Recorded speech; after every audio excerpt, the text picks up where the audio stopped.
నమస్తే, welcome to Y news. నేను Pushpa. Telugu Desam party రాష్ట్ర అధ్యక్షులు పల్లా శ్రీనివాస్ గారు, తెలుగుదేశం పార్టీ జాతీయ ప్రధాన కార్యదర్శి లోకేష్ గారు, ఈ కార్యక్రమానికి ఆహ్వానించినటువంటి కేంద్ర రాష్ట్ర ప్రభుత్వాలకు సంబంధించిన మంత్రివర్గ సభ్యులు, మన పార్టీకి సంబంధించి గౌరవ పార్లమెంట్ సభ్యులు, గౌరవ శాసన సభ్యులు, గౌరవ శాసన మండలి సభ్యులు, నియోజకవర్గాల ఇన్ఛార్జీలు, జిల్లాల పార్టీ అధ్యక్షులు, జోనల్ ఇన్ఛార్జెస్, అదే మరిగా అన్ని నియోజకవర్గాల్లో అబ్జర్వర్స్ అయినటువంటి నియోజకవర్గ అబ్జర్వర్లు, వీళ్ళందరినీ ఈ కార్యక్రమానికి మనం ఆహ్వానించాం. ఒక విధంగా చెప్పాలంటే ఇది ఒక ప్రత్యేకమైన కార్యక్రమం. ఫోకస్ అప్రోచ్ తీసుకోవాలనే ఉద్దేశంతోనే ఎవరైతే పదవుల్లో ఉన్నామో వారినే ఆహ్వానించి ఈ కార్యక్రమాన్ని ఏ విధంగా లాస్ట్ మైలుకి తీసుకుపోవాలనో మీ అందరికీ చెప్పడమే కాకుండా దీన్ని అమలు చేయడం కూడా విత్ ప్రిసిషన్ అండ్ పర్ఫెక్షన్ చేయాలనే ఉద్దేశంతోనే ఈ కార్యక్రమానికి శ్రీకారం చుట్టాం. ఈరోజు మన ప్రభుత్వం వచ్చి సంవత్సరం అయింది. ఏడాది పాలన నిర్ణయాలు, కార్యక్రమాలని, పథకాలని, పనుల్ని, విజయాల్ని ప్రజల్లోకి తీసుకెళ్లేందుకు సుపరిపాలన తొలి అడుగు మొన్నే తలపెట్టాం. మొదటి సంవత్సరం సుపరిపాలన తొలి అడుగు అనే పేరుతో పెట్టి మళ్ళీ ప్రజల జీవన ప్రమాణాలు పెంచడానికి, పునరంకితం కావడానికి మొన్నే ఒక వినూత్నమైన కార్యక్రమానికి శ్రీకారం చుట్టాం. ప్రజాప్రతినిధులు, అధికార యంత్రాంగం ఇద్దరు కూడా దగ్గర 2000 మందితో ఒక కార్యక్రమానికి శ్రీకారం చుట్టి ఈ సంవత్సరం ఏం చేశాం, రాబోయే సంవత్సరం ఏం చేయాలి, 5 సంవత్సరాల్లో మనం ఏం చేయబోతున్నాం, 2047కి రాష్ట్రాన్ని ఏ విధంగా ముందుకు తీసుకుపోతామో ఒక నిర్దిష్టమైనటువంటి టార్గెట్స్తో ఆ కార్యక్రమంలో చర్చించాం. ఇందులో కూడా మీరు ఒక్కసారి చూస్తే ఇక్కడ ఉండే వాళ్ళందరం కూడా పాలసీ మేకర్స్. ఇటు శాసనసభలో చట్టాలు తేవాలన్నా, పార్లమెంట్లో చట్టాలు తేవాలన్నా ఇక్కడ మనకు ఒక ప్రత్యేకత ఉంది. ఇక్కడ అసెంబ్లీలో మనం ఒకసారి చూస్తే మనం ఒక ఎన్డీఏ గవర్నమెంట్లో ఉన్నాం, కూటమి ప్రభుత్వం ఉంది. ఈ కూటమి ప్రభుత్వంలో మెయిన్ పార్టీ తెలుగుదేశం పార్టీ, ఇంకొక పక్క జనసేన, అదే మరిగా బీజేపీ, ముగ్గురం కూడా ఉన్నాం. ఈ ముగ్గురు 3 పార్టీలు కలిసి ఎప్పటికప్పుడు సమన్వయంతో ముందుకు పోతున్నాం. మనం అందరం ఒక విషయం గుర్తుపెట్టుకోవాల్సిన అవసరం ఉంది. 5 సంవత్సరాలు ఈ రాష్ట్రంలో అనేక ఇబ్బందులు పడ్డాం. ప్రజలు కూడా అనేక ఇబ్బందులు పడ్డారు. అడుగడుగున అణచివేసే ధోరణితో ముందుకు పోతే మనం అందరం కలిసి ఆ రోజు నేను కానీ, పవన్ కళ్యాణ్ గారు కానీ, బీజేపీ కానీ అందరం కలిసి విధ్వంసం నుంచి మళ్ళీ వికాసం వైపు రాష్ట్రాన్ని పునర్నిర్మాణం చేస్తామని చాలా స్పష్టమైన హామీ ఇచ్చాం. దీన్ని నమ్మారు. నమ్మడమే కాదు, నేను రాజకీయాల్లో చూస్తే తెలుగుదేశం పార్టీ అనేక సందర్భాల్లో ఒక దిగ్విజయాల్ని సాధించాం. కానీ అవన్నీ కంపేర్ చేసుకుంటే 94% స్ట్రైక్ రేటుతో మొన్న ఎన్నికల్లో అఖండ విజయాన్ని సాధించి పెట్టారంటే అది మన మీద ఉండే నమ్మకం అని మరొక్కసారి మీ అందరికీ విజ్ఞప్తి చేస్తున్నా. ఆ నమ్మకాన్ని, ప్రజల్ని, ఆశల్ని, యాస్పిరేషన్స్ని కాపాడుకోవాల్సిన బాధ్యత మన పైన ఉంది.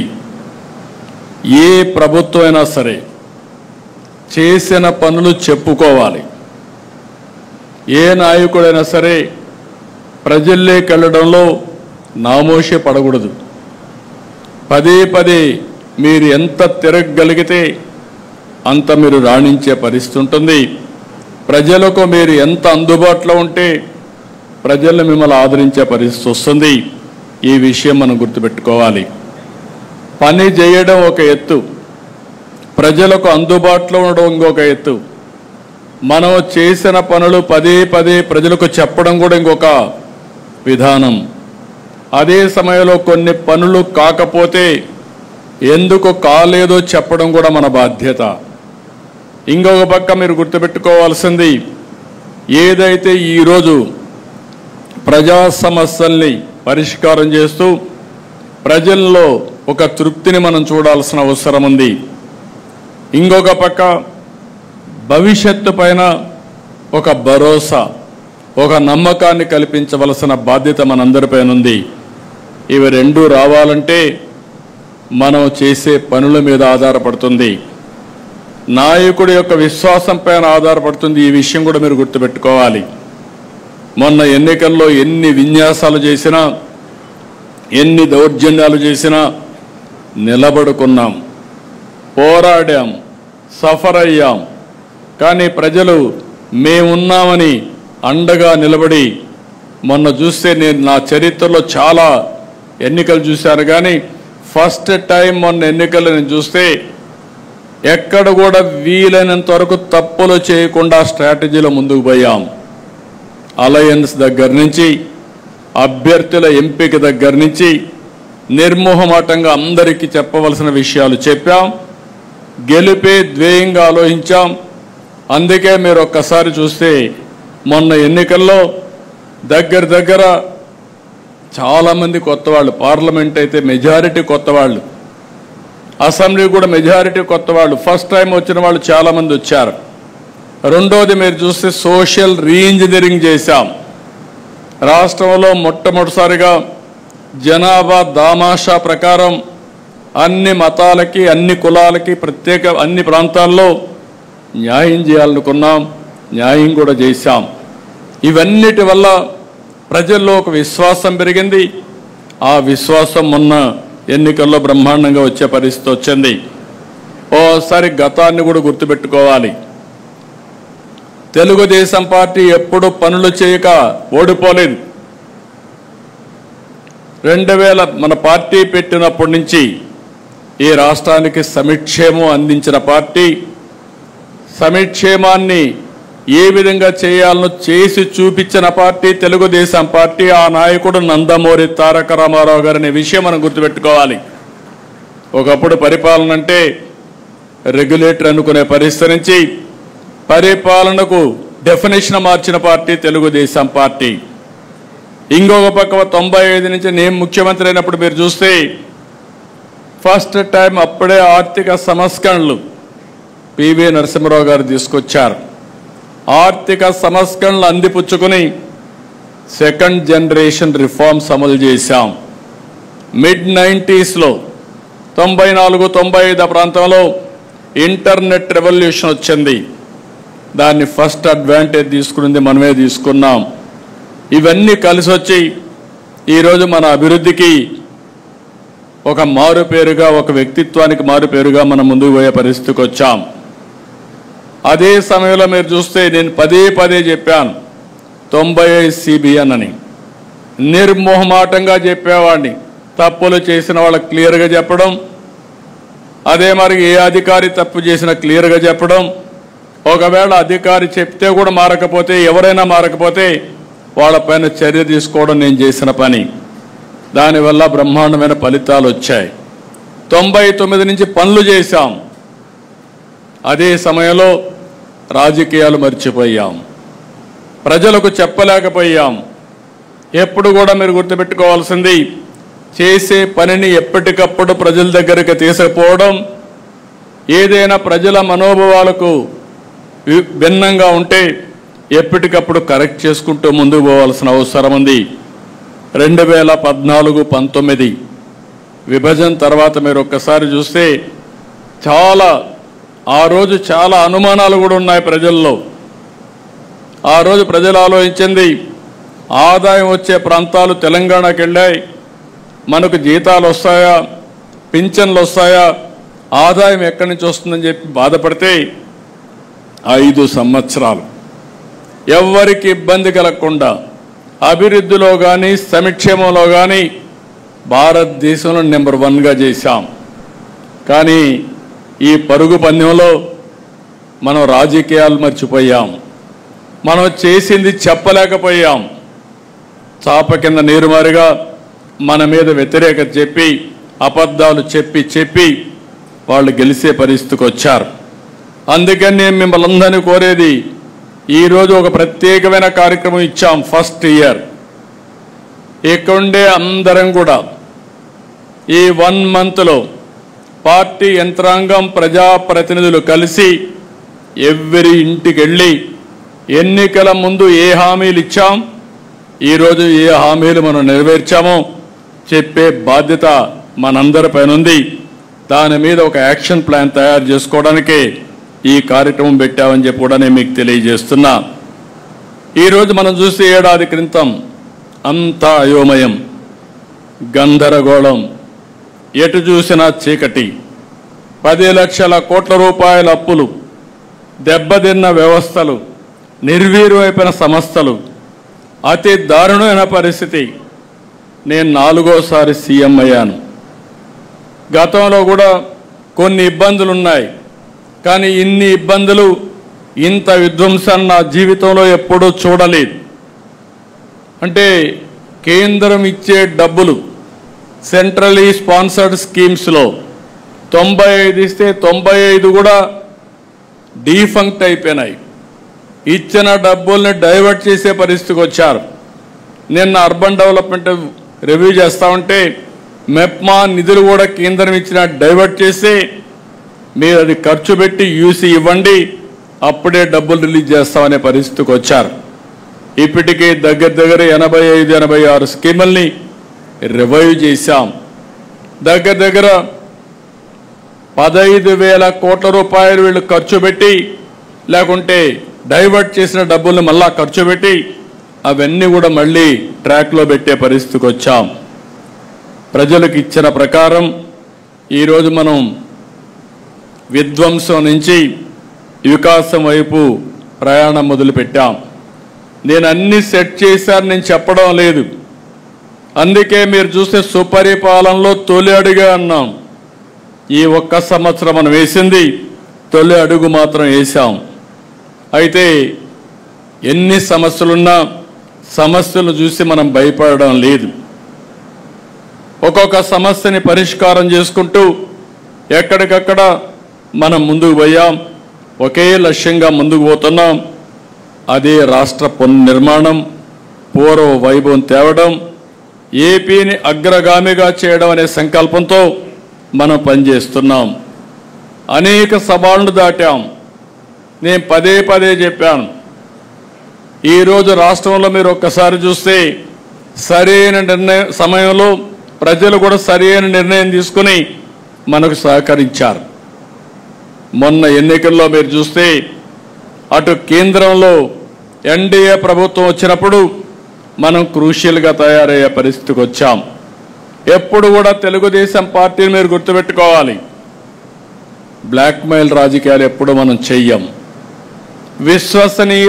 విశ్వసనీయతకు మారుపేరుగా రాజకీయాలు చేశాం. మనకు అధికారం ముఖ్యం కాదు, రాష్ట్ర అభివృద్ధి ముఖ్యం, తెలుగు జాతి ప్రయోజనాలు ముఖ్యం, రాష్ట్ర ప్రయోజనాలే ముఖ్యంగా మనం ముందుకు పోయాం.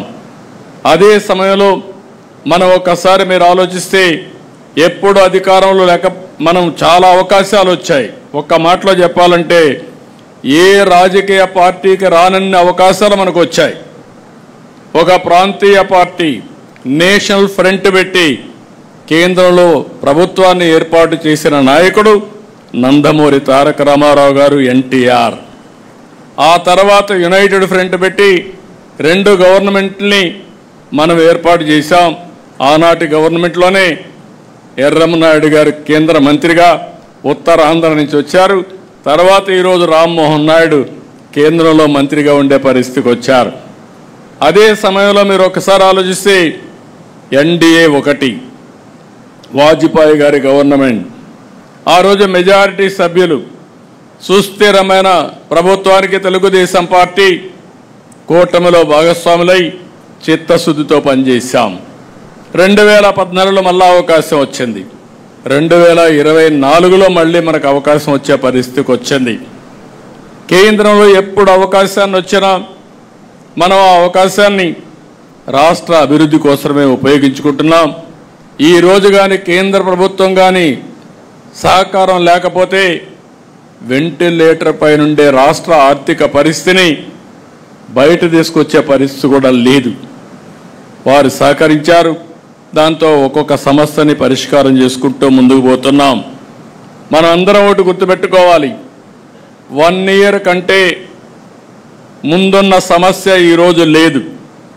అట్లని చెప్పి సమస్యలన్నీ పరిష్కారం అయిపోయినాయి, కంఫర్టబుల్గా వచ్చామని కాదు. జరిగిన విధ్వంసం 20-30 సంవత్సరాల రాష్ట్రాన్ని ఎనికినెట్టేసింది. ఆర్థిక ఇబ్బందులున్నాయి. ఇక్కడ కూడా మీరందరూ గుర్తుపెట్టుకోవాలి, దక్షిణ భారతదేశంలో అన్ని రాష్ట్రాల కంటే మంది విభిన్నమైన పరిస్థితి. రాష్ట్ర విభజన వల్ల స్ట్రక్చరల్ ఛాలెంజెస్ వచ్చాయి. అంటే ఒకప్పుడు మీరు చూస్తే, ఈరోజు తెలంగాణ చూస్తే రాష్ట్ర ఆదాయంలో లేకుంటే అభివృద్ధిలో 67% సర్వీస్ సెక్టర్. ఎక్కడైతే 67% సర్వీస్ సెక్టర్ ఉంటే రాష్ట్రానికి ఆదాయం ఎక్కువ వస్తుంది. వాళ్ళ రాష్ట్ర ఆదాయంలో జీఎస్టీపీ నుంచి 9.3% ఆదాయం రాష్ట్రానికి వస్తుంది. అదే మన దగ్గర 46% సర్వీస్ సెక్టర్, అగ్రికల్చర్ 35%. దీనివల్ల మనకు వచ్చే జీఎస్టీపీ నుంచి 6.3% మనకు ఆదాయం వస్తుంది. ఇది ఒక పెద్ద సవాల్. దీనికోసమే మన సర్వీస్ సెక్టర్కి ప్రాధాన్యత ఇవ్వాలి, ఇండస్ట్రీకి ప్రాధాన్యత ఇవ్వాలి, అగ్రికల్చర్ను కూడా ముందుకు తీసుకుపోవాల్సిన అవసరం ఉంది. అదే సమయంలో 1924 జరిగిన విధ్వంసం రాష్ట్రాన్ని మళ్ళీ తిరిగి కోలుకోలేని దెబ్బతీసింది. ఇవన్నీ కూడా రెండు కరెక్ట్ చేసుకుంటూనే మనం ముందుకు పోతున్నాం. చెప్పిన హామీలు అమలు చేయడం కోసం అడుగడుగు ముందుకేసాం. 64 లక్షల మందికి పింఛన్లు, 34 వేల కోట్ల రూపాయలు ఒక్క సంవత్సరంలో ఇచ్చాం. మనం ఇది చెప్పకపోతే ప్రజల్లో కూడా అర్థం కాకపోవచ్చు. 4,000, 6,000, 10,000, 15,000 రూపాయలు పింఛన్లు ఇచ్చే ఏకైక ప్రభుత్వం భారతదేశంలో ఒక్క తెలుగుదేశం ప్రభుత్వం, ఒక్క ఆంధ్రప్రదేశ్ రాష్ట్రం ఉంటే. మనలో నియర్గా కూడా ఎవరు లేని పరిస్థితి ఉంది. ఈ విషయం మీరు గుర్తుపెట్టుకోవాలి. మత్స్యకార భరోసా కింద 20,000 రూపాయలు చొప్పున 259 కోట్లు ఇచ్చాం. తల్లికి వందనం మనం హామీ ఇచ్చాం. ఎంతమంది పిల్లలుంటే అంతమంది పిల్లలకి ఇస్తామని చెప్పి 67,27,164 మంది విద్యార్థులకి 10,000 కోట్ల రూపాయలు ఇచ్చే ప్రభుత్వం తెలుగుదేశం ప్రభుత్వం ఒకేసారి. దీంట్లో కూడా మొన్న 1వ తరగతి 11వ తరగతి అడ్మిషన్స్ కావాలి, అడ్మిషన్స్ అయిన వెంటనే ఇస్తున్నాం. ఇంకొక పక్కన దీపం 2 కింద 2,601 కోట్ల రూపాయలు ఇచ్చాం. 3 సిలిండర్లు ఇస్తున్నాం. 55,57,000 మెట్రిక్ టన్నులు ధాన్యాన్ని కొనుగోలు చేశాం. 13,584 కోట్ల రూపాయలు పే చేశాం. ఏదైతే మార్కెట్ ఇంటర్వెన్షన్ కింద ఇబ్బందులు వస్తే కోకోకి కేజీకి 50 రూపాయలు, మామిడికి కేజీకి 4 రూపాయలు, అంటే మార్కెట్ ధర పూర్తిగా దెబ్బతింటే ప్రతి ఒక్క కేజీకి 4 రూపాయలు ఇస్తున్నాం. ఇంకో పక్క పొగాకైతే కొనేవాళ్ళు లేకపోతే మనమే కొనే పరిస్థితి. రాబోయే సంవత్సరం దీన్ని ఏ విధంగా అమ్మాలనో దానికి ఒక ప్రణాళిక తయారు చేసుకుంటున్నాం. పామాయిల్కి ఇబ్బంది వచ్చినా, మిర్చికి ఇబ్బంది వచ్చినా ఎక్కడికక్కడ మానిటర్ చేస్తూ మార్కెట్ ఇంటర్వెన్షన్ కానీ సరైన సమయంలో కేంద్ర పాలసీల్ని మార్చడానికి కూడా వారితో కూడా మాట్లాడుతూ ఎప్పటికప్పుడు అనుసంధానం చేసుకుంటూ ముందుకు పోతున్నాం. మెగా డిఎస్సి 16,347 ఉద్యోగాలకు నోటిఫికేషన్ ఇచ్చాం. ట్రాన్స్పరెంట్గా చేస్తున్నాం. ఈవెన్ ఎక్కడ కూడా ఒక జీరో మిస్టేక్ లేకుండా చేయబోతున్నాం. ఇంకో పక్క అన్నా క్యాంటీన్లు 204 పెట్టాం. ప్రతి నియోజకవర్గంలో ఒక అన్నా క్యాంటీన్ పెట్టడానికి నిర్ణయం చేశాం. 5 రూపాయలకే పేదవాడి ఆకలి తీరుస్తున్నాం. వచ్చే నెల కేంద్ర ప్రభుత్వం కూడా అన్నదాత సుఖీభవ కింద డబ్బులు ఇస్తారు. అదే రోజు మన డబ్బులు కూడా వేస్తాం. ఆ రోజున మీరందరూ భాగస్వాములై దీన్ని లాజికల్గా తీసుకుపోయే బాధ్యత తీసుకోవాలి. ఈ సంవత్సరం నుంచి కేంద్రం ఇచ్చే సమయంలో మన వాటా కూడా వేసి ఏదైతే చెప్పిన మాట నిలబెట్టుకోవడానికి ప్రతి రైతుకు 20,000 రూపాయలు ఇచ్చే బాధ్యత మనది. ఆ విషయం మీరు గుర్తుపెట్టుకోవాలి. నిన్న కూడా రివ్యూ చేశాం. ఆడబిడ్డలకు ఉచిత ప్రయాణ సౌకర్యం ఆగస్టు 15 స్టార్ట్ చేస్తున్నాం. అన్నీ కూడా ఎట్లా చేస్తే బాగుంటుందో వర్కౌట్ చేస్తున్నాం. ఇవన్నీ కూడా చేసి ఏమాత్రం ఇబ్బంది లేకుండా ఆగస్టు 15 నుంచి ఉచిత బస్సు ప్రయాణ సౌకర్యాన్ని కల్పిస్తాం. అర్చకులకు 15,000, నాయీ బ్రాహ్మణులకు 25,000, పాస్టర్లకు 5,000, ఇమాములకు 10,000, మౌజన్లకు 5,000 హాండోరియం పెంచాం. ఇంకొక పక్కన మీరు ఒకసారి చూస్తే వేద విద్యార్థులకు 3,000 రూపాయలు, జూనియర్ లాయర్లకు 10,000 రూపాయలు వేతనంగా ఇస్తున్నాం. ఇసుక పాలసీ తెచ్చాం. మద్యం పాలసీ మార్చి జే బ్రాండ్లు లేకుండా చేశాం. అయితే ఇక్కడ నేను ఒకటే విషయం మీకు చెప్తున్నాను.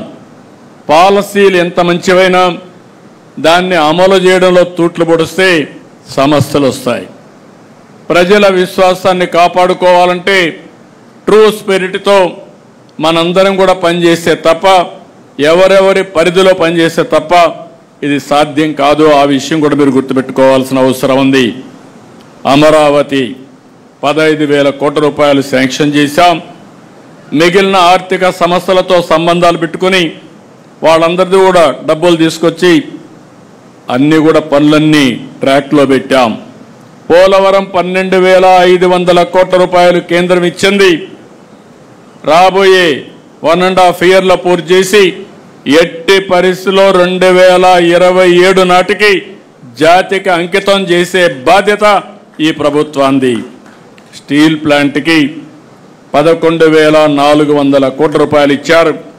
4-5 నెలల్లోనే విశాఖపట్నం స్టీల్ ప్లాంట్ ఒకప్పుడు అగమ్య గోచరంలో ఉండే ప్రాజెక్ట్ని ఈరోజు మీరు చూస్తే లాభాలు బాట నడిపించే పరిస్థితి తీసుకొస్తున్నాం. ఇంకో పక్క ఓర్వకల్లు కొప్పర్తి 5,000 కోట్ల రూపాయలు ఖర్చు పెట్టి అక్కడ ఇన్ఫ్రాస్ట్రక్చర్ పెట్టాం. నక్కపల్లి ఫార్మా ఇండస్ట్రీ కోసం ఇన్ఫ్రాస్ట్రక్చర్ ప్రాజెక్ట్ వచ్చింది. అదే మరి కృష్ణపట్నంలో క్రిస్ సిటీకి కూడా పనులు ప్రారంభమైన ముందుకు పోతున్నాయి. ఈ విషయంలో ఇంకొక విషయం మీరు గుర్తుపెట్టుకోవాలి. ఈరోజు వాట్సాప్ గవర్నెన్స్ వచ్చింది. ఐటీ మంత్రి గారు వాట్సాప్ గవర్నెన్స్ తీసుకొచ్చి ఇప్పటికే దగ్గర 500 సర్వీసెస్ ఆన్లైన్లో ఇస్తున్నాం. ఆగస్టు 15 నాటికి 703 సర్వీసులు ఆన్లైన్లో పెట్టి ఎవ్వరు కూడా ఆఫీస్కి వచ్చే పని లేకుండా పూర్తిగా సర్వీస్ అన్నీ ఆన్లైన్లో ఉంటాయి. దీనివల్ల కరప్షన్ చాలా వరకు కంట్రోల్ అవుతుంది. ప్రజలకు కూడా ఎలాంటి ఇబ్బందులు లేకుండా పరిపాలన ఇచ్చే అవకాశం ఉంటుంది. ఇక్కడ మీరు ఒక్కసారి గుర్తుపెట్టుకుంటే, ఎందుకంటే టెక్నాలజీ పెరిగింది. ఆ రోజు నేను హైదరాబాద్లో హైటెక్ సిటీతో ఐటీ ప్రారంభించాం, ప్రమోట్ చేశాం. ఇప్పుడు క్వాంటమ్ వ్యాలీ పెట్టి క్వాంటమ్ కంప్యూటింగ్తో ఆర్టిఫిషియల్ ఇంటెలిజెన్స్కి శ్రీకారం చుట్టాం. దీనికి తొలి అడుగు భారతదేశంలో టెక్నాలజీ ప్రభుత్వంలో వాడకంలో నెంబర్ 1గా ఆంధ్రప్రదేశ్ ఉంటుంది. దాంట్లో అనుమానం లేదని మరొకసారి మీ అందరికీ విజ్ఞప్తి చేస్తున్నా. ఇంకో పక్కన చాలామంది సర్వేలు కూడా మీరు ఫాలో అవుతూ ఉంటారు, కన్ఫ్యూజ్ చేస్తూనే ఉంటారు. తెలుగుదేశం పార్టీ కంటే బెస్ట్గా సర్వేలు చేయించుకున్న వాళ్ళు ఎవరు ఉండరని నా నమ్మకం. నేను ఒక్క సర్వే పైన ఆధారపడను. అనునిత్యం అనేక విధాలుగా సమాచారం వస్తూనే ఉంటుంది. క్యూఆర్ కోడ్ మొదలుకొని, డిజిటల్ పెనిట్రేషన్ మొదలుకొని,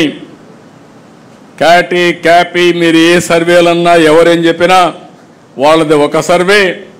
వాళ్ళందరివి కలిసి నేను డేటా అనలిటిక్స్ చేసుకొని ఏది వాస్తవం, క్షేత్రస్థాయిలో ఏమనుకుంటున్నారో రియల్ టైంలో తెప్పిస్తున్నానని చెప్పి కూడా నేను మీకు తెలియజేస్తున్నా. అది మీ అందరితో షేర్ చేసుకుంటాను. నేను ఒకటే విజ్ఞప్తి చేస్తున్నా, మనం ఏమనుకుంటున్నాం అనేది కాదు, ప్రజలు మనల గురించి ఏమనుకుంటున్నారో అది ముఖ్యం. ఒక వ్యక్తి మీద కానీ ఒక ప్రభుత్వం మీద కానీ అది అనునిత్యంగానే మనం తెప్పించుకోగలిగితే మనం తప్పులు చేయడం మానేస్తాం. నేను ఆ విషయంలో కూడా చూస్తున్నాను. ఏ నాయకుడు ఏ విధంగా పనులు చేస్తున్నాడు. ఒక ఆయన బాగా పనులు చేస్తాడు, అంతకంటే ఎక్కువ చెడ్డ పేరు తెచ్చుకుంటాడు. ఒక ఆయన తక్కువ పనులు చేస్తాడు, ఎక్కువ మంచి పేరు తెచ్చుకుంటాడు. ఒక ఆయన చేసిన పని కరెక్ట్గా చెప్పుకోగలుగుతున్నాడు, దానివల్ల ఫలితాలు మెండుగా వస్తున్నాయి. ఇలాంటి డిఫరెంట్ మోడల్స్ ఉన్నాయి. ఈరోజు ప్రభుత్వంలో కానీ పార్టీలో కానీ రెండు పక్కల మీరు ఒకసారి చూస్తే క్షేత్రస్థాయి నుంచి రాష్ట్ర స్థాయి వరకు ఎప్పటికప్పుడు అధ్యయనం చేసి దాన్ని కరెక్ట్ మెజర్స్ కూడా తీసుకుంటున్నాం. నేను మిమ్మల్ని అందరినీ ఒకటే కోరుకుంటున్నా, మళ్ళీ మీరు గెలవాలని. మీరు ఓసారి తెలుగుదేశం పార్టీ ఒక కుటుంబం, బీ క్లియర్.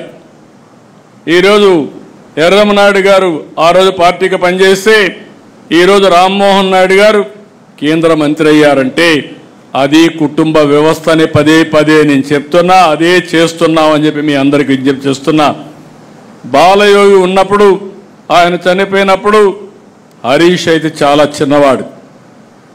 తర్వాత బాలయోగి చనిపోయిన తర్వాత ఆయన పెద్ద అయిన తర్వాత చదువుకున్న తర్వాత మళ్ళీ ఎతికి ఆయన తీసుకొచ్చి ఎంపీ చేసిన పార్టీ తెలుగుదేశం పార్టీ. అది కుటుంబ బాంధవ్యం అంటే. First of all A party అయినా సరే, ఏ ప్రొఫెషన్ అయినా సరే దానికి కొన్ని నామ్స్ ఉంటాయి.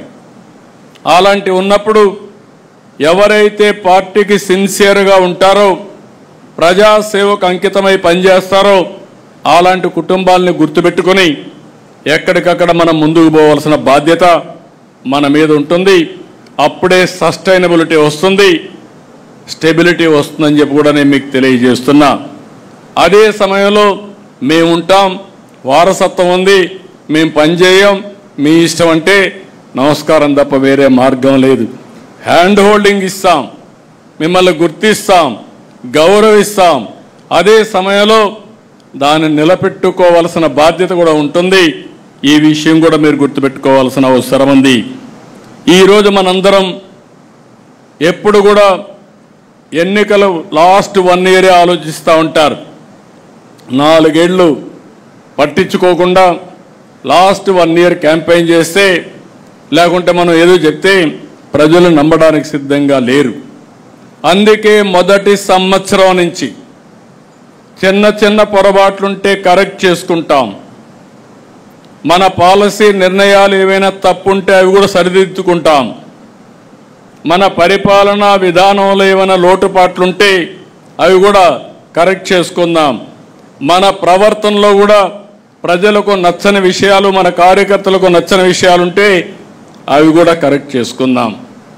కడాన మీరు ఒకటి గుర్తుపెట్టుకోవాలి, రైట్ పాత్ అనేది ఒకటే, ట్రూత్ అనేది ఒకటే.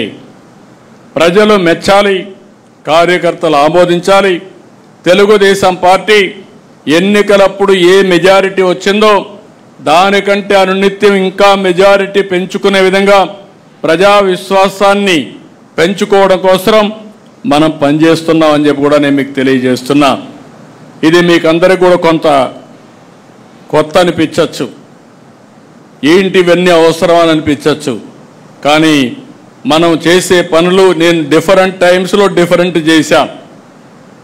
ఒకప్పుడు 95లో మీరు ఒక్కసారి చూస్తే నేను వస్తున్నానంటే రాష్ట్రంలో అందరూ భయపడిపోయేవాళ్ళు.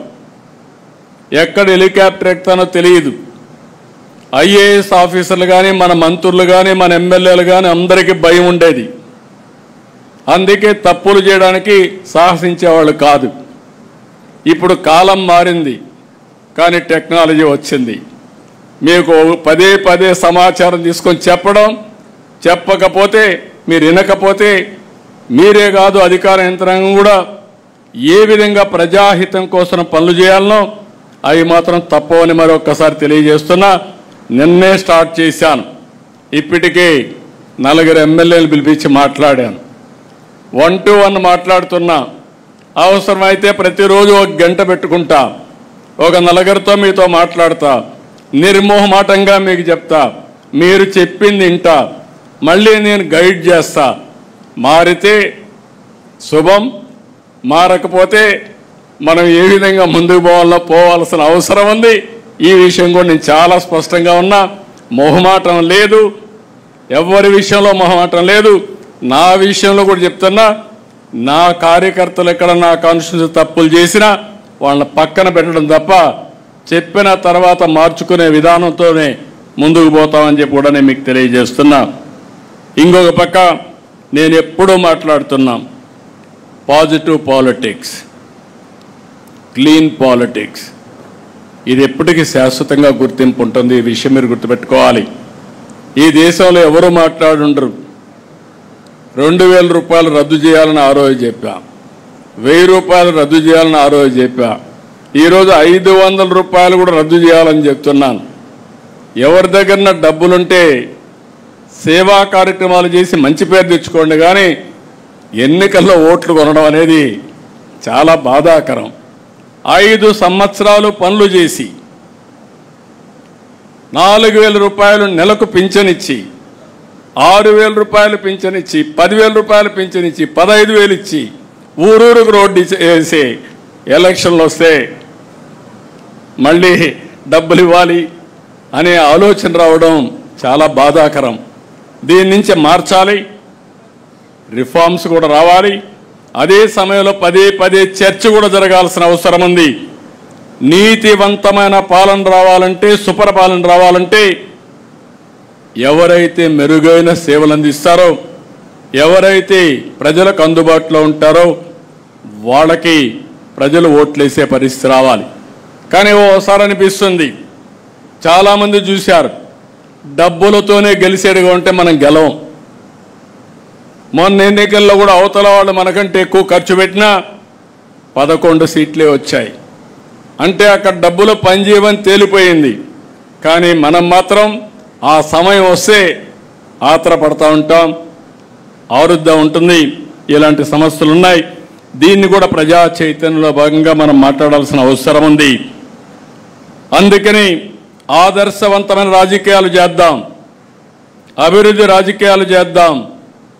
మళ్ళీ వైకుంఠపాడి వద్దని పదే ప్రజలకు కూడా చెప్పాలి. పైకెక్కడం, మళ్ళా కిందికి పడడం, మళ్ళా సరిచేయడం, మళ్ళీ దీన్ని అధ్వానమైన పరిస్థితి తేవడం ఇది కరెక్ట్ కాదు. ఇది కూడా మనం చేయాల్సిన అవసరం ఉంది. కంటిన్యూటీ ఆఫ్ గవర్నెన్స్ చాలా ముఖ్యం. ఇది ఇంటర్నేషనల్గా చూడండి, దేశంలో చూడండి. ఈరోజు మన సింగపూర్ చూస్తే 60 సంవత్సరాలుగా ఒకే పార్టీ 4 ప్రధానమంత్రులు. సింగపూర్ ఆ స్థాయికి రావడానికి కారణం ఆ రాష్ట్రంలో రాజకీయ విధానం, సుస్థిరమైన పాలన, సమర్థవంతమైన విధానాలని చెప్పి కూడా నేను మీకు తెలియజేస్తున్నా. మన దేశంలో మనం చూస్తున్నాం, గుజరాత్ 25 ఏళ్ళ నుంచి ఒకే పరిపాలన, ఒకే పార్టీ. యూపీ మొన్నటి వరకు యూపీలో రౌడీజం, మాఫియాలు. ఈరోజు రౌడీజం పోయింది, మాఫియాలు పోయినాయి, అభివృద్ధి జరిగే పరిస్థితి వస్తూ ఉంది. లా అండ్ ఆర్డర్ కంట్రోల్ చేసే పరిస్థితికి వచ్చారు. 11 సంవత్సరాలుగా ప్రధానమంత్రి నరేంద్ర మోడీ గారు వాళ్ళ మోడల్ని రామ్మోహన్ నాయుడు గారు మధ్యాహ్నం మాట్లాడినప్పుడు చెప్తారు, అనునిత్యం అందరూ పనులు చేస్తూనే ఉంటారు. మన చంద్రశేఖర్ గారు ఉన్నారు, వాళ్ళు డ్యూటీ వేస్తూ ఉంటారు.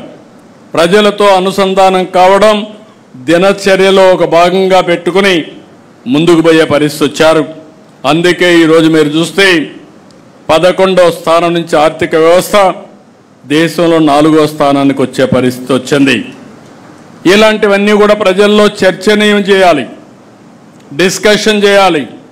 5 ఏళ్ల తర్వాత ఎన్నికలు ఉన్నాయి, 5 ఏళ్ల తర్వాత లాస్ట్లో మాట్లాడదామంటే మీరు ఆ రోజు ఏం మాట్లాడినా ఎన్నికల కోసం మాట్లాడుతున్నారని, స్వార్థం కోసం మాట్లాడుతున్నారని ప్రజలు అర్థం చేసుకునే పరిస్థితి ఉంటుంది. అందుకే మనందరం గుర్తుపెట్టుకోవాలి, 19లో కానీ మనం గెలుచుంటే ఈ రాష్ట్రం ఎక్కడుండేది.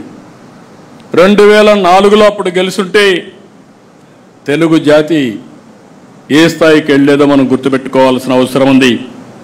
ఇక్కడ ఇంకొక విషయం కూడా, రాష్ట్రంలో గడిచిన ప్రభుత్వం తెచ్చినటువంటి బ్యాడ్ ఇమేజ్ అంతా కూడా క్లీన్ చేయాలంటే చాలా సమయం పడుతుంది. అయితే మన మీద ఒక నమ్మకం ఉంది, ఒక విశ్వాసం ఉంది, ఒకప్పుడు ట్రాక్ రికార్డు ఉంది. అందుకే ప్రజలు ముందుకొచ్చి పెట్టుబడులు పెట్టడానికి కూడా ఉత్సాహాన్ని చూపించారు. ఈరోజు మీరు చూస్తే గడిచిన 1 ఇయర్లో 9,34,000 కోట్ల రూపాయలు పెట్టుబడులు వచ్చాయి, ఒప్పందాలు చేశాం. దీనివల్ల 8,50,000 మందికి ఉద్యోగాలు వస్తాయి. ఈరోజు TCS, Google, Cognizant, Arcelor Mittal, BPCL, Reliance, Adani, Birla, Jindal, all brands are here. ఇంకా చిన్న చిన్న కంపెనీలు అన్నీ వచ్చాయి. ఆల్మోస్ట్ అన్ని కంపెనీలు వచ్చే పరిస్థితికి వచ్చింది. మనం కూడా ఒక ప్రణాళిక ప్రకారం వర్కౌట్ చేస్తున్నాం. ఉత్తరాంధ్ర కేంద్రంగా విశాఖపట్నాన్ని, అమరావతి కేంద్రంగా ఈ ప్రాంతాన్ని, అదే మరి తిరుపతి ఆ ప్రాంతాన్ని అవసరమైతే 5 జోన్స్గా చేసుకుని ఏ విధంగా అభివృద్ధి చేయాలనో అభివృద్ధి కోసం ప్రణాళికలు కూడా తయారు చేస్తున్నాం. అదే మాదిరిగా రతన్ టాటా ఇన్నోవేషన్ హబ్ కింద హబ్ అండ్ స్పోక్ మోడల్ పెట్టుకొని ప్రతి ఒక్క ఇంటికి ఒక ఆంటర్‌ప్రెన్యూర్ని ప్రమోట్ చేయాలని కూడా ఆలోచిస్తున్నాం. ఇంకొక పక్క మీరు చూస్తే ఉత్తరాంధ్ర సుజల స్రవంతి, దీనికి కూడా శ్రీకారం చుట్టాం. ఈ సంవత్సరం అనకాపల్లి వరకు నీళ్లు వెళ్తాయి. రాబోయే సంవత్సరం విశాఖపట్నం నుంచి అవసరమైతే దీన్ని వంశధార వరకు కూడా కనెక్ట్ చేసే దానికోసం ఒక ఆలోచన పెట్టుకొని ముందుకు పోతున్నాం. ఇంకో పక్క ఎప్పుడూ పెట్టని విధంగా రాయలసీమలో అందరి నీవా పైన ఒక్క సంవత్సరం 3,873 కోట్ల రూపాయలు ఖర్చు పెట్టి పనులు పూర్తి చేసిన పార్టీ తెలుగుదేశం పార్టీ అని చెప్పి కూడా నేను మీకు తెలియజేస్తున్నా. ఇది మనం చెప్పకపోతే, పదే పదే చెప్పకపోతే ప్రజలకు అర్థం కాదు. ఈ విషయం కూడా మీరు గుర్తుపెట్టుకోవాలి. ఇంకో పక్క రాయలసీమలో aerospace, defence, automobile, electronics, food processing పరిశ్రమలు తీసుకొస్తున్నాం. ఓర్వకల్లో డ్రోన్ సిటీ, తిరుపతిలో లేపాక్షి, కడపలో జిందాల్తో steel plant, Kopparthi industrial park కూడా తీసుకొస్తున్నాం. విశాఖపట్నంలో పెద్ద ఎత్తున యు నేమ్ ఎనీథింగ్ అన్నీ కూడా వచ్చే పరిస్థితి వచ్చింది. గూగుల్ వస్తూ ఉంది, విమానాశ్రయం పూర్తి అవుతా ఉంది, ఇంకో మెట్రో తీసుకొస్తున్నాం. ఇంకో పక్క 2 స్టీల్ ప్లాంట్లు. అంటే భారతదేశంలో ఒక జిల్లాలో ఇంత పెద్ద ఎత్తున స్టీల్ ప్రొడ్యూస్ చేసే రాష్ట్రం లేదు, జిల్లా లేదు. అలాంటి మిత్తల్ది కానీ ప్లస్ విశాఖపట్నం స్టీల్ ప్లాంట్ 2 వచ్చే పరిస్థితికి వచ్చింది. ఇంకొక పక్కన మీ అందరికీ పదే పదే చెప్పాను, PM Surya Ghar, roof top solar, 20 లక్షల ఫ్యామిలీస్లో మనం దీన్ని తీసుకెళ్లాలనుకున్నాం. నిన్నే కుప్పంలో టెండర్ పిలిచారు, బాగానే కాస్ట్ ఎఫెక్టివ్గా వచ్చింది. దాన్ని రోల్ అవుట్ చేయమన్నా త్రూఅవుట్ ది స్టేట్ చేస్తున్నాం. మీ క్యాంపెయిన్లో ఇది కూడా మీరు తీసుకోవాలి. ఎవరైతే ఎస్సీ ఎస్టీలకి పూర్తిగా మనమే పెట్టి ఫ్రీ కరెంట్ ఇస్తాం, వాళ్ళకి కానీ సర్ప్లస్గా కానీ ప్రొడ్యూస్ చేస్తే అది గ్రిడ్కి ఇస్తే అదనంగా వాళ్లకు మానిటైజేషన్ వస్తుంది. అదే మాదిరిగా బీసీలకు 98,000 వరకు 3 కిలోవాట్ల వరకు వాళ్ళు సోలార్ పెట్టుకోవడానికి వెసులుబాటు ఇస్తాం. అదే సమయంలో ఓసీలకు కూడా 70,000 రూపాయలు మనం సబ్సిడీ ఇచ్చే విధంగా, దగ్గర 78,000 రూపాయలు సబ్సిడీ ఇచ్చే విధంగా ఎన్ని కిలోవాట్లు పెట్టుకున్నా ఇచ్చే ఏర్పాటు చేస్తాం. దీన్ని ప్రమోట్ చేయాలి, మన కార్యకర్తలకు కూడా చెప్పాలి. దీన్ని పెట్టుకోగలిగితే కరెంటు ఛార్జీలు కట్టే పరిస్థితి ఉండదు. అవసరమైతే అదనంగా ఉత్పత్తి అయితే ఈవీ వెహికల్స్కి ఛార్జింగ్ చేసుకునే అవకాశం కూడా వస్తుంది. కుసుమ్ కూడా పెట్టాం. ఎవరైనా ముందుకు రైతులు వస్తే కుసుమ్ కింద వాళ్లకు ఫ్రీగా పెట్టించి అదనపు కరెంటు అమ్ముకునే విధంగా, అదనపు కరెంటు వాళ్ళు వేరే విధంగా వాడుకోవడానికి కావాలంటే ఇంటికి వాడుకోవడానికి కూడా పెడతాం. ఇవన్నీ మనం చేసిన పనులు చెప్తూనే జరిగే రాజకీయాలు కూడా మీరు చెప్పాలి. నేడు రాజకీయాలు పూర్తిగా మారిపోయినాయి. ఈరోజు మీరు ఒకసారి చూస్తే ఎకనామిక్ టెర్రరిస్టులు వచ్చే పరిస్థితి వచ్చింది. పదే పదే మనం మాట్లాడుతున్నాం. టెర్రరిజం ప్రపంచానికే పెద్ద ప్రమాదం అని. అదే సమయంలో ఎకనామిక్ టెర్రరిజం కూడా దేశ ఆర్థిక వ్యవస్థకి, రాష్ట్ర ఆర్థిక వ్యవస్థకి అంతే ప్రమాదం. ఇంకో పక్క క్రిమినల్స్ రాజకీయ ముసుగులో తిరుగుతున్నారు. నేను పదే పదే చెప్పాను, ఈ విషయం కూడా మీరు అధ్యయనం చేసుకోవాల్సిన అవసరం ఉంది. తీవ్రవాద సమస్య, ఫ్యాక్షన్ పాలిటిక్స్, అదే సమయంలో కమ్యూనల్ వైలెన్స్, రౌడీజం నిర్మోహమాటంగా అణిచివేశాం. అక్కడ రాజీ లేదు, అడ్డంకులు లేవు. కానీ ఇక్కడ వచ్చింది అలాంటి రౌడీలే రాజకీయ ముసుగేసినప్పుడు ఆ ముసుగులో కానీ మనం ఏమారి ఏమాత్రం కూడా అప్రమత్తంగా ఉండకపోతే చాలా ప్రమాదం వస్తుంది. అదే జరిగింది. 2019 ఎన్నికల ముందు వివేకానంద రెడ్డి హత్య ఒక ఉదాహరణ. ఆ రోజు నేనే ముఖ్యమంత్రి, ఇప్పుడే నాయకులందరూ ఉన్నారు. ఎన్నికల్లో చాలా బిజీగా ఉన్నాం సీట్ల పంపిణీలో. తెల్లవారితో నిద్రలేసి వార్త సాక్షి పేపర్లో గుండెపోటుతో చనిపోయాడు. నేను కూడా నమ్మాను. నేను ఎప్పుడు ఒక అనుమానంగా చూస్తాను. ఏ విషయం మీరు చెప్పినా చెవులో పెట్టుకుంటేనే ఇంకొక చెవులో ఆలోచిస్తూ ఉంటాను, ఇది చెప్పింది కరెక్టా లేదా అని వెరిఫికేషన్ చేసుకుంటాను. అలాంటి నేను వెరిఫికేషన్ చేసుకోకుండా నమ్మా. టైం పాస్ అయింది. డెవలప్మెంట్స్ ఎప్పుడో మీకోసం నా కోసం ఆగవు. ఈ విషయం కూడా మీరు గుర్తుపెట్టుకోవాలి. ఇది ఒక కేస్ స్టడీ మీ మనసుల్లో ఉండాలి. తెల్లవారితో ఇది జరిగింది. ఎవరైతే చేసిన వ్యక్తులు జాగ్రత్తగా ఉన్నారు, ప్రణాళికలు రచించుకుంటున్నారు, మనం మాత్రం కంట్రోల్ చేయాల్సిన వ్యక్తులం ఏమరపాటుకు గురయ్యాం. ఏమరపాటుకు గురవుతానే అక్కడి నుంచి మీరు చూస్తే తీరిగ్గా హైదరాబాద్ నుంచి కారు వచ్చాడు. ఆయన కుమార్తె అడిగింది పోస్ట్ మార్టం చేయమని. అప్పటికే బాక్స్ కూడా రెడీ అయిపోయింది. అంటే అతి దారుణంగా చంపేసి మెదడంతా బయట వచ్చే విధంగా గొడ్డలతో నరికి రూము బాత్రూమ్ అంతా బ్లడ్ అయిపోయి దాన్నంతా కడిగి బాక్స్లో పెట్టి ఆ బాడీని కూడా ఎక్కడికక్కడ కుట్లేసి మళ్ళీ గుడ్లు కప్పేసి అంత్యక్రియలు చేయడానికి సిద్ధమైపోయే పరిస్థితికి వచ్చారు. అప్పుడు తీసుకుపోయి పోస్ట్ మార్టం చేస్తే ఇమ్మీడియట్గా ఇది గొడ్డలు వేయటం తేలితే తేలిన 5 నిమిషాల్లో మాట మార్చేసి నా తండ్రి చనిపోయాడు, ఈరోజు మా బాబాయిని కూడా చంపేశారు, నేను అనాథ అయిపోయానని చెప్పితే ఈ రాష్ట్రం నమ్మింది. మనం మోసపోయాం. ఒక్క విషయం మీరు గుర్తుపెట్టుకోవాలి. ఉండేవాళ్ళు పాలసీ మేకర్స్ ఉన్నాం, పాలసీని ఎగ్జిక్యూట్ చేసే మంత్రులు ఉన్నాం. ఆ రోజు కానీ మనకు ఆలోచన వచ్చాయి కరెక్ట్గా 1 గంట 2 గంటలు అక్కడ అన్నీ వదిలిపెట్టండి, 2 గంటలు మనం ఆలోచించి అప్పటికప్పుడే మొత్తం రికార్డ్స్ అన్ని సీజ్ చేసి దోషులను కానీ అరెస్ట్ చేసుంటే మనం ఓడిపోయేవాళ్ళం తమ్ముళ్ళు ఎమ్మెల్యేలు మీరు గుర్తుపెట్టుకోవాలి. That is politics.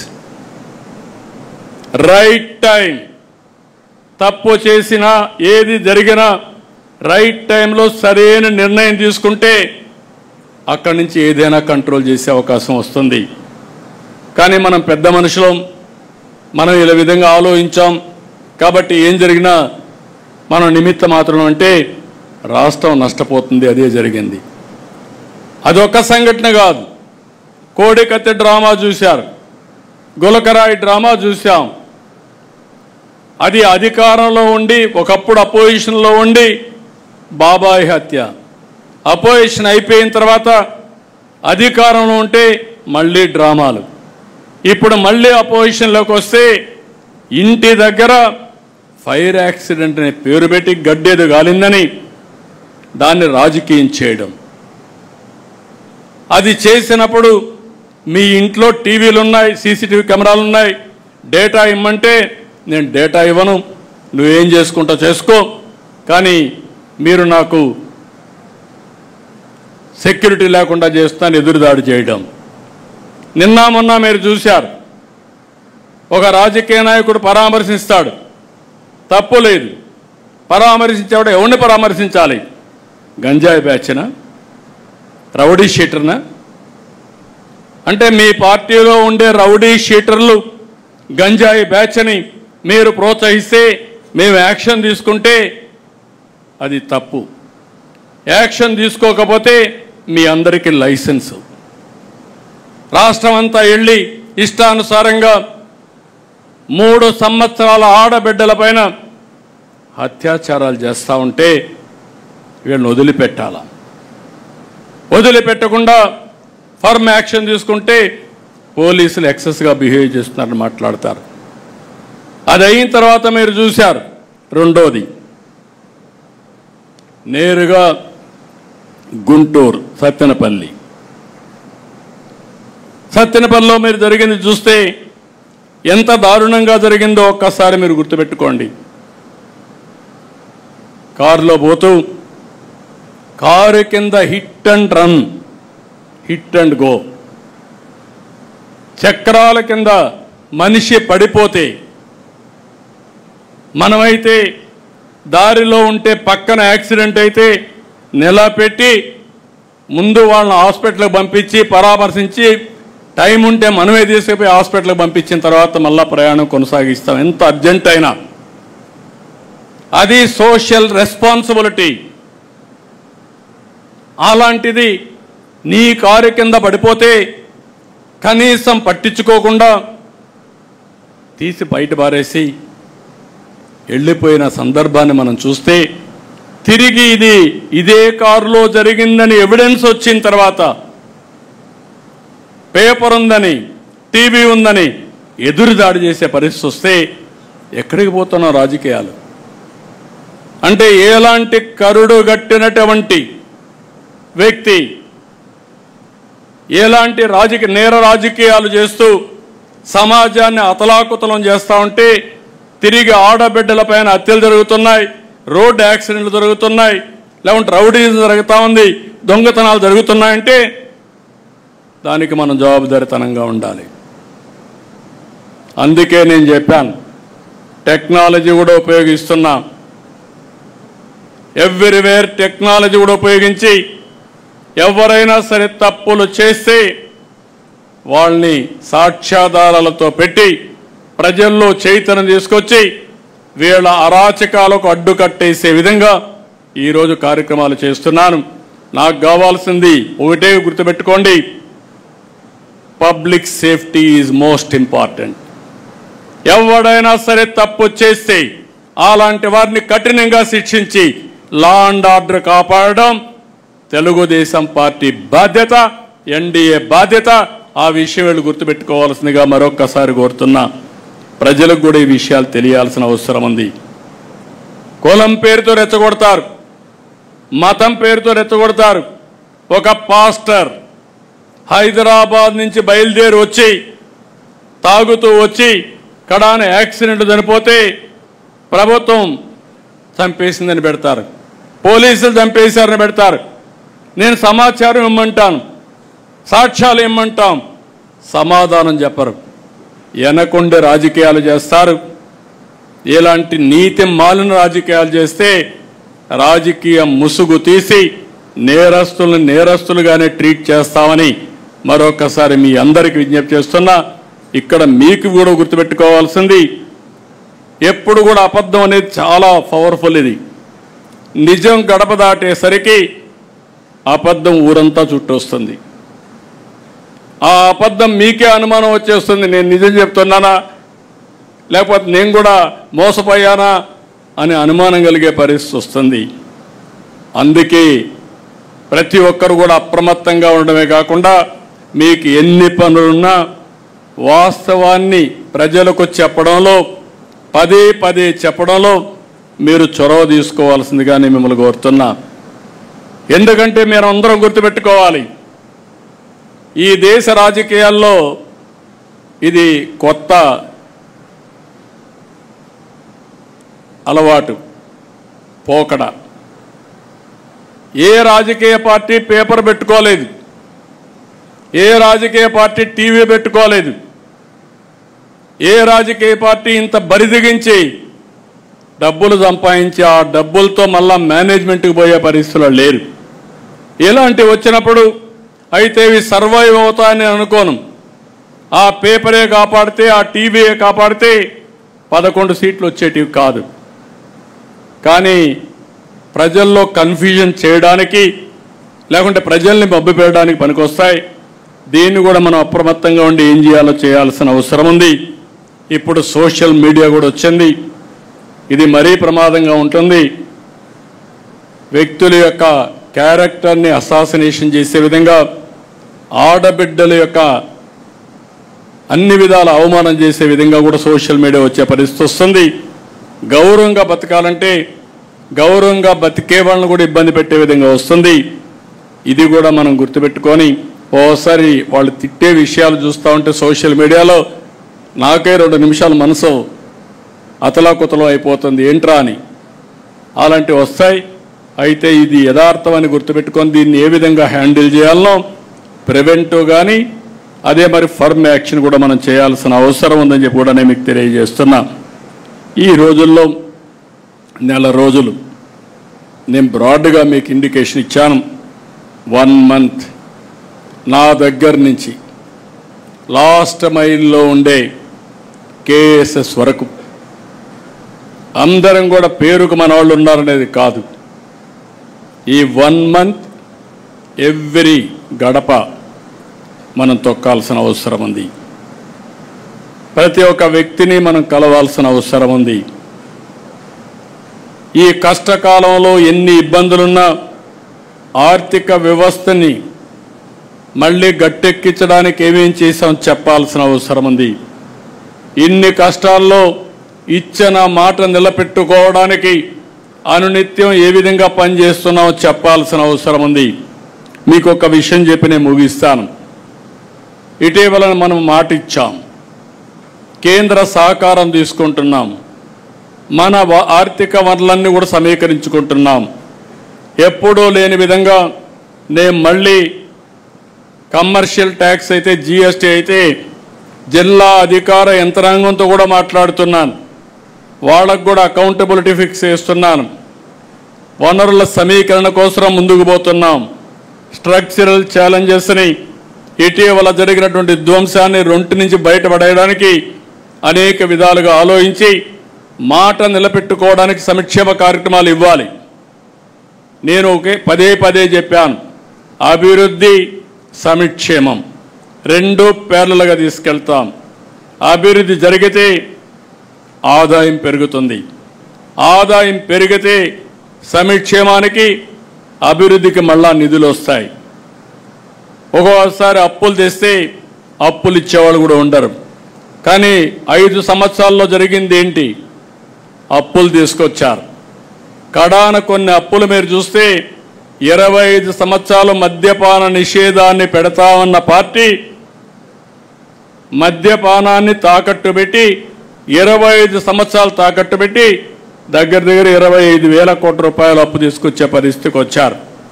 ఎంఆర్ఓ ఆఫీసుల్ని తాకట్టులో పెట్టారు. ఇంకో పక్క మీరు చూస్తే ఎక్కడికక్కడ హాస్పిటల్స్ తాకట్లు పెట్టే పరిస్థితికి వచ్చారు. ఈరోజు మనం వచ్చిన తర్వాత ఏదైతే అమరావతి మానిటైజేషన్ ప్రాజెక్ట్ అది ఈరోజు రైతులు ముందుకు వచ్చారు, భూమి ఇచ్చారు, తిరిగి డెవలప్ చేసి వాళ్ళకి ఇస్తాం. కొంత భూమి ఆఫీసులు కానీ ఇన్ఫ్రాస్ట్రక్చర్ కడతాం, కొంత భూమి మిగిలితే కొన్ని సంస్థలు కూడా ఇచ్చి ఆ మిగిలిన దాన్ని అమ్మితే ఆ డబ్బులతో ఇన్ఫ్రాస్ట్రక్చర్ డెవలప్ చేసే పరిస్థితి వస్తుంది. అయితే ఈరోజు డబ్బులు రాదు, ఇప్పుడు అమ్మితే తక్కువ ధరలు ఉంటాయి, అభివృద్ధి పెరిగితే ధరలు పెరుగుతాయి. నేను హైదరాబాద్లో చూశాను, హైటెక్ సిటీ ప్రారంభించినప్పుడు ఆ ప్రాంతంలో ఎకరాలు ₹1,00,000, ఇప్పుడు 100 కోట్ల రూపాయలు. అది దాని విలువ. అభివృద్ధి జరిగినప్పుడు విలువ మారిపోతుంది. ఒక ఇండస్ట్రీ వచ్చినా, ఒక రోడ్డు వచ్చినా, ఏది వచ్చినా ఆ విధంగా దాన్ని చేస్తే అందరికీ లెటర్లు పంపించారు, వ్యతిరేక క్యాంపెయిన్ చేశారు. ఆ రోజు కూడా ఇదే మారిగా అమరావతి పైన విష ప్రచారం చేసి డబ్బులు ఇవ్వకుండా అన్ని ఏజెన్సీలకు పంపించి ఇష్టానుసారంగా ప్రవర్తించారు. నిన్న మీరు చూస్తే మైనింగ్ అంతా కూడా ప్రొటెక్ట్ చేసి మైనింగ్లో వచ్చే ఆదాయాన్ని చూపించి మనం కొంత అప్పు తీసుకొచ్చి మనం చెప్పిన మాట నిలబెట్టుకోవడానికి ముందుకు పోతున్నాం. దానికి అందరికీ లెటర్లు రాసి ఏదో కాన్స్టిట్యూషనల్ వైలేషన్ అని మీరు చేసింది చెప్పిన దానికి వ్యతిరేకంగా మద్యపాన నిషేధాన్ని తెస్తామని చెప్పి మద్యపానాన్ని 25 సంవత్సరాలు తాకట్టు పెట్టి డబ్బులు తేవడం అది తప్పు. నేను ఈరోజు short term, medium term, long term balance చేసుకుని అభివృద్ధిని పట్టాలెక్కించి ఆదాయాన్ని పెంచుకుంటూ తాత్కాలికంగా చెప్పిన మాట నిలబెట్టుకోవడానికి అదనంగా కొంత డబ్బులు తీసుకునే పరిస్థితి తీసుకొస్తున్నాం. ఇది తప్పు కాదు. కేంద్రం ఎంత ఇవ్వాలనో అంత తీసుకొచ్చాం. ఈరోజు మీరు చూస్తే పోలవరం డబ్బులు ఇచ్చారు, విశాఖపట్నం స్టీల్ ప్లాంట్కి ఇచ్చారు. మనకు ఇబ్బందులు ఉన్నాయంటే శాసక కింద డబ్బులు తీసుకొచ్చాం.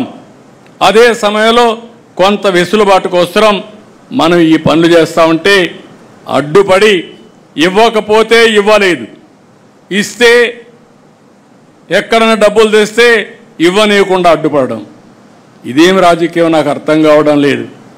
అంటే ఇంత నీచమైన రాజకీయాలు కూడా చేసి మళ్ళీ ప్రజల్ని మెప్పించాలని ఆలోచించిన వాళ్ళని ప్రజల్లో మనం ఎడ్యుకేట్ చేయాల్సిన అవసరం ఉంది. నేను చాలా స్పష్టంగా ఉన్నాను.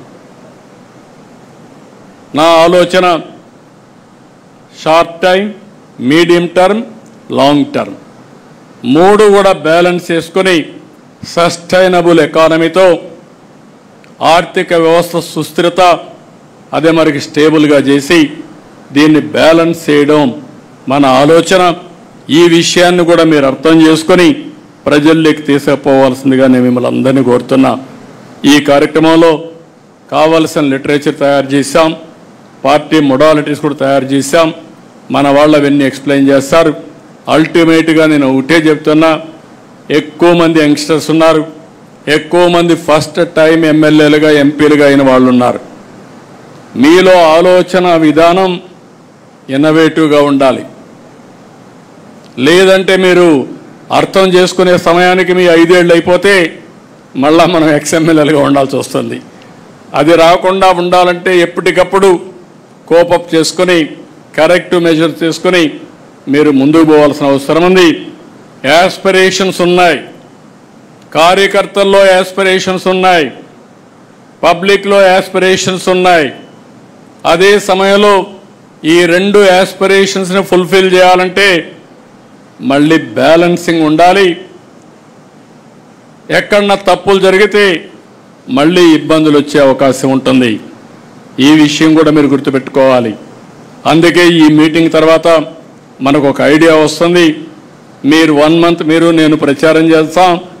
నేను అయిన తర్వాత కూడా మళ్ళీ ఎప్పటికప్పుడు అనలైజ్ చేస్తా.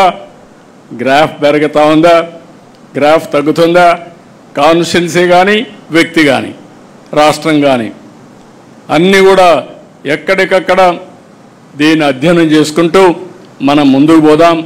నేను ఎన్నికల ముందు ఒకే మాట మీకు చెప్పా, నన్ను డీటెయిల్స్ అడగద్దండి, సరైన నిర్ణయం తీసుకుంటాను ఆ రోజు చెప్పా.